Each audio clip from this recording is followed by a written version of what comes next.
윤석열 대통령 탄핵 사건 정식 재판이 일주일 앞으로 다가온 가운데 탄핵 소추 사유에서 내란죄가 제외된 걸 두고 국회 측과 윤 대통령 측의 공방이 거셉니다. 네, 양측 모두 오늘 입장을 냈는데 바뀐 것이 없다는 국회 측과 중대한 변화라는 윤 대통령 측 입장이 충돌했습니다. 신현정 기자입니다.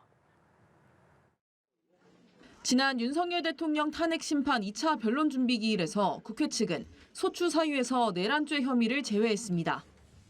형법상 내란죄 혐의에 대한 판단은 형사재판에서 받고 내란 행위가 어떻게 헌법을 위반했는지를 향후 재판에서 다투겠다는 취지입니다. 이를 두고 윤 대통령 측과 여권에선 탄핵 소추의 핵심인 내란죄 혐의를 철회한 만큼 탄핵 소추가 부당했다는 비판이 제기됐습니다.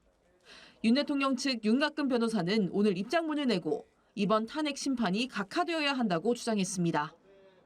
탄핵 소추 의결서 중 원문 인용을 제외한 분량은 26쪽이고 이 중 21쪽이 내란을 언급하고 있다며 내란죄 철회는 80%에 달하는 탄핵 소추 내용이 철회되는 것이라고 밝혔습니다.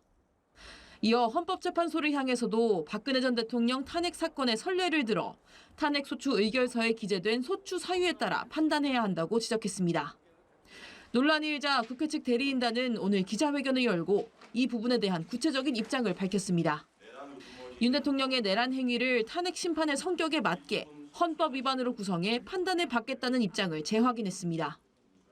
국회 측 법률 대리인인 장순욱 변호사는 탄핵 소추 사유의 핵심을 한마디로 요약하면 내란의 국헌문란 행위라며 이 부분은 한 글자도 철회된 적이 없다고 반박했습니다.